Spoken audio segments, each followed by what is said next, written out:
Hi guys, today's Get Ready With Me is going to be completely 100% budget beauty. Previous ones that I've done, I've thrown in the things that I've been really enjoying recently. I think my most recent one was Holy Grail, which included a couple of high ticket items. So within that, a couple of people recommended certain items that might dupe the things that I was really enjoying that were more expensive. So I think I've kind of covered most of those off, but I've also added in some other things. So today is going to be kind of all affordable cosmetics. And the first thing I'm going to start with is the L'Oreal Infallible 24-hour matte. And I actually did a separate review on this. I believe I did a day test last year. And I remember being quite impressed. I did like it, but then I didn't really use it very much after that. There are a lot of products that I'll individually review either on my blog or here on my YouTube channel. And I don't really give it a lot of love after that because I've bought it solely to review because I'm already happy with something else. And I think at that point I was probably still using my double wear and really happy with that, and I wasn't really looking to find anything else instead of. Whereas recently I have been trying to find more and more things that are kind of more drugstore friendly. So this I've been wearing for the last couple of days and I'm really happy with it. Bear in mind this is the matte version. I'm going to apply it with my fingertips, which I know some people hate, but I am. Yeah, this is the matte version and there is a non-matte version. So if you find this one to be too dry, because I put this on Instagram a couple of days ago and people mentioned that, or so, most people that had tried it said they absolutely loved it. And there were the occasional people that said didn't like it at all. I think this is a love-hate thing. I would say that if you are not so oily, I probably would go for the original Infallible formula because it does cling slightly to those dry areas around my nose, into my pores a little bit here. I've got some dryness here from kind of old breakouts where it's kind of settled a little bit. It's not ideal and it's definitely not quite as nice a finish as the double wear, but then the double wear isn't a mattifying foundation. And so I don't know, I think that they're kind of two slightly different animals because I've got the matte version, whereas the original is probably slightly closer to the original double wear.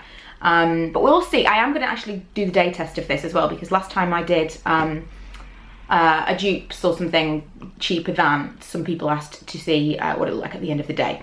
Next is the Fit Me Concealer from Maybelline. Since I started talking about the NARS Creamy Concealer, all I've had is comments saying that the Fit Me is so similar, blah, blah, blah.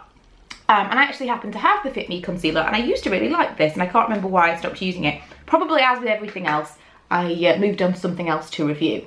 But I've been using it the last few days and it's actually creamier, I would say, than the NARS one. The NARS one can be a little bit dry. I was using it initially and I thought, wow, this is amazing. It's not settling into any of my fine lines, nothing at all. And the more I use it, and I think it's because my skin changes constantly these days, the more I use it and the drier my skin becomes, it's not quite as nice. And the Fit Me is ever so slightly creamier, which is strange. But again, we'll see how it lasts throughout the day because that's not something that I've tested out on this one yet, but I do like the way that it applies and the coverage that it gives. I am then just going to powder a little bit with this Revlon Colorstay powder. It also has a little compact in the bottom, which I think is quite cute. Have I ever used this? Yes, I have. Really big for on the go, which is a bit annoying, and it wouldn't need to be had it not been for that kind of compact layer, but whatever, it's quite a nice powder. And next, brows. This is quite difficult, not because I couldn't find something more affordable in this category, but it was just deciding which one to choose. And I've gone with 17, this is quite dark as well, the 17 Sculpting pencil. I don't know what this colour is, but it looks dark to me. I think this could be dark brown, but maybe it's just brown. It looks like this. I'm going to use this very lightly because as I remember, it's actually quite waxy, quite, oh, I just sharpened it. A bit of a nightmare with this pencil because I had to sharpen it about 50 times. Do you remember as a kid when you used to sharpen things? I don't sharpen things very often anymore. When you as a kid you used to sharpen things and the end kept falling off. Like, it would be a maximum amount of times you could twist it before it snapped. And that's what this kept happening to me. It was really annoying. So I can't get a super fine tip on this. Although it's quite a dark pencil, if you use it lightly, I think that's a pretty good match with my root colour. I like that. Now the next thing I'm going to use is not necessarily a dupe, and I don't actually think this is as good as the high-end equivalent, but so many people have asked me, or more told me that this is as good, that I want to show it in a video because I did have it, and it's the Essence Make Me Brow Eyebrow Gel Mascara. And this is supposed to be a dupe for the Benefit Gimme Brow. In my opinion, it is not. Not the same animal at all. When someone told me that it was something that I should try, I said, oh, it's not the same, you know, it's just a tinted mascara, whereas the Benefit has got the fibres in it. And they corrected me and said, no, this one also has fibres. I had no idea. I've used this quite a few times when I'm using something quite bold and I just want to set it.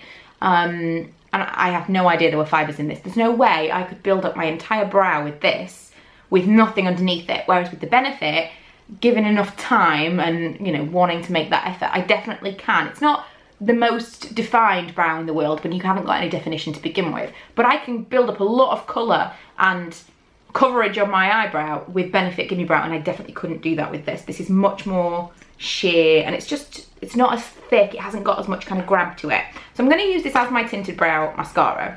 But if you use Gimme Brow to fill in your brows and they're a little bit more sparse, I don't think this is a dupe. If you just use it in the way that I use it, which is just kind of to go through my eyebrows after I've already penciled them in or put them in with whatever else I'm going to use, then it's actually really nice and it's much more affordable. But if you do use the Gimme Brow for anything else, I don't think you will like this. This is not, I don't know if it's the one that I've got because so many people have recommended it, but this doesn't have quite the same texture to it for me that can create brows from nothing, the same as the Benefit one does. Next step is eyes, and since I have been dark, I've been kind of dark-haired, I've been kind of trying to experiment a little bit more with eyeshadow and wearing slightly darker eyes, because when I was very, very blonde, I always felt like when I was platinum blonde, anything very much more than liquid eyeliner just looked really, it looked a bit trashy. On me, it looked a bit trashy. If I went for a smoky eye with the very, very white blonde hair, there's something, I think maybe it's something to do with the contrast between my pale skin and my pale hair, and then it was just like something from The Ring. It was just, I don't know, there was something that really put me off about it. So for a long, long time, I haven't really been into anything dark and smoky. So I've been testing some stuff out, since I think I'm going to stay dark for a while, and potentially go darker after the extensions come out.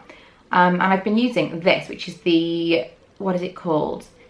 H&M Colour Essence Eye Cream, and it is in Dauphine Truffle. I love this stuff. I've definitely spoken about this before. I don't know if I've blogged it, but it is amazing. And several people have asked me recently when I'm going to do my H&M follow-up, and I'm definitely going to do that. I haven't managed to get my hands on any of the base products. I want to do a Get Ready With Me fully with H&M makeup to do my kind of follow-up video on their line, and I haven't managed to get my hands on any base products like foundation or anything. I don't really have all that many boxes ticked at the moment. But I put on this cream. It's so blendable and soft. It's amazing. For the money, this is one of my favourite products, especially from H&M in general, but it's just amazing. I put it all over my lid, and then I use this brush. You don't have to, you could use your fingers if you wanted to, but this brush, which is the Eyes brush from 17, just to blend it out. And this is the only thing I use this brush for, so it probably has slight amount of residue of this product. But the reason I started using this, because initially when I was doing it, I was just using my fingertips, and I actually blogged about it and said it was like a no fingers routine. Or no fingers routine, that'd be difficult. No brush routine. I realised that I'm actually not that great with blending with my fingertips. And so it's easier to just smudge it onto my lid and then blend the crease out with a brush. Next, I use this Revlon Colorstay eyeliner in black brown. And I've just used this so much, all the writing's rubbed off, so I think it was called the Colourstay eyeliner, I'm not sure. But I go in, this is going to be difficult to do while filming, because I normally am like so close to the mirror, and it's horrendously sunny today. I know that's like an awful thing to say, oh, it's horrendously sunny, like it's an awful thing. It's not. Between not being able to keep my eyes open because the sun is so bright, and not being able to keep my eyes open because I have a pencil in them, this is difficult. So I basically try and go into my waterline as closely as possible. Then I pull up my lid and draw as closely. Again, if I'm not getting this on my lid, it's because I can't see what I'm doing. But I would pull up my lid and draw as closely to my lash line as possible. This is the only way that I find that I can get a relatively neat line, even though I'm going to smudge it out, but a relatively neat line using a pencil liner, because when I drop it, it then goes into a neat line. You know, because when your eyes aren't super young and tight, there's that quite a lot of skin there, and so when I draw across, it's just jaggedy, and it leaves a big space between where you've drawn the line in your eyelashes and if you pull it up like that, you can actually get right in to the lash line. And from there, I'm just going to smudge it out with the other end of the pencil. Feels like a little rubbery, smudgy thing. Just the outer corner. I don't know if I'm becoming more sensitive to it or if it's getting brighter and brighter as I film back my eyes light. So if I squint and squint, the more the video goes on, that's why. Also, I noticed that you probably will have seen when I went in the close-up. When I got really close to the mirror, I noticed that my concealer has actually settled into some lines underneath my eyes, so whatever I was talking about earlier was rubbish. Lash Sensational from Maybelline. That is how I'm going to finish my eyes, just on the outer corners. You know, I love this stuff. I did test out the Benefit Roller Lash recently, and I do like that. And just kind of as an update from that video, I used it for about a week afterwards to just really see if it was something that I would want to replace this with and repurchase, and it's not. I don't like it as much. It doesn't have the same dry texture. It doesn't grab my lashes the same as this one does. And it just doesn't give quite the same effect. I know that for some people, for a lot of people in that video, they actually preferred the effect of the roller lash, and to a degree I kind of agreed with them, but I just prefer this all around. Even if money was no object, I do actually prefer this one, because the more I've used the roller lash, the less I was impressed with it, and it is a real pain in the arse to get off. I know that some people have said that about this, but I felt the roller lash was more difficult to remove. And because we are moving away from winter and into the warmer months, I am going to go in with a bronzer. I know it's so not me to do that. Now this one I've got is actually 51, the Bourjois 51, which I think it's paler, but I want to say it's also a bit more orange because I've been using this week, and I feel like it's not quite as nice as the other one. But I don't know, because I feel like I've always had 52 and I got 51 thinking this would be better for me, and I don't know about it. And what I'm replacing is the Too Faced Chocolate Soleil. It smells so good as well, but the Chocolate Soleil bronzer. Now I have to say, this is not as good. I love that bronzer, and for the amount that I use a bronzer, I can justify the price of that, because I don't use it all the time. I probably use it like a couple of months a year. When it comes down to it, I don't use bronzer very much at all, but that has got a slightly cooler tone to it, and you can more contour with it. It is generally a slightly nicer powder, nicer to blend, and the scent is completely amazing. This is nice, that is nicer. It even tastes good. But if you're wanting a bronzer on a budget, I would say that this was the drugstore equivalent. The last cheap product I'm going to use is the Freedom Pro Highlight in Ambient. This is very almost going to need to be replaced. I love this stuff so much. Oh my god, I broke it. Oh, I broke the packaging. So I'm going to have to replace this if it wants to go anywhere with me now. Oh, well, okay. Well, you know, it's not like it wasn't already totally hitting pan. This has been one of my most used products of the past year. I love it so much. And I use it. This is probably the thing that I really genuinely do use every single time I put on makeup. And I use it all under here. It just kind of, it gives everything a soft focus look and diffuses everything. And if you're a little bit worried about that really extreme highlight look that's very on trend right now, that's not for me at all. If you don't want to get on board with that, but you like the glowy effect, this is totally for you. I have the Hourglass palette, and I prefer this one. Okay, last thing, I couldn't not include a dupe for my favorite lipstick, which is MAC Faux. I already have the low-cost lip liner, because Plum Cake from Essence is what I use anyway. But this is a lip combination that I get questions about constantly. Whenever I wear it in a video, several people ask what I'm wearing. If it's on Instagram, everyone asks what I'm wearing on my lips. So I wanted to find a low-cost equivalent. And I'm going to use the Essence Plum Cake liner, and I'm going to use the Colour Sensational Maybelline lipstick in Mystic Mauve. Now I think it's called Magic Mauve now, because I've had this for quite a while, and looking online it seems like it has just been renamed Magic Mauve. But I hope that it is still available. I will be kicking myself if I'm giving you a dupe that's not even available. If not, let me know and I will find another one. Because this is something that I have reached for in my collection for maybe years. I've had this for longer than I should have. Way before I had Faux. When I was looking through to find something I thought might be similar recently, this is the one that stood out to me, and I've been wearing it, and it's slightly more mauve than Faux, but over the top of this I feel like it matches this lip liner a little bit better. So that is that. I'm really happy with all of these products. There really are only a couple of things that I would genuinely replace with the higher priced items. I will still continue to do get ready with me's and kind of favourites and all that stuff, and talk to you about the stuff that I'm really using, whether it be expensive or not so expensive. I know it's kind of Marmite that, people kind of love it or they hate it. I don't know if that's kind of just a UK reference. But it kind of, you can't please everyone, you really can't. I mean, I know everybody knows that anyway, but when it comes to something like this, I have to kind of balance it out a little bit. So some people prefer videos like this where it's all completely drugstore, completely affordable, and some people prefer a mix. If I say that something's a dupe, I'm always so shocked at how many people will say, no way, you know, the £30 thing is so much better than this. When for years and years I've been used to being kind of chastised for mentioning the £30 thing. And so I have to find a balance, because although I'm getting new subscribers all the time, and I know I am Miss Budget Beauty here on YouTube, I feel like a lot of my subscribers that have been watching me for a long time have kind of grown with me. And our budgets and our preferences and our tastes have changed.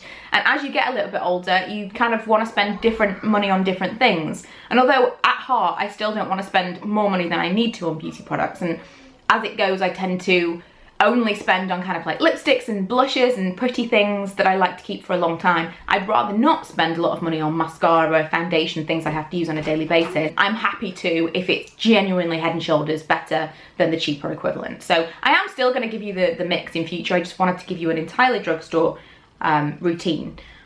For those of you that were kind of not so happy with my Get Ready With Me featuring some high-end items recently. So like I say, I'm really happy with all these products. There are definitely some standouts here that I completely love and use regardless of price. And a couple of things that I would replace with higher price items, potentially. I would say the bronzer, I really like the Too Faced one. The Gimme Brow, I would use the Gimme Brow rather than the Essence one.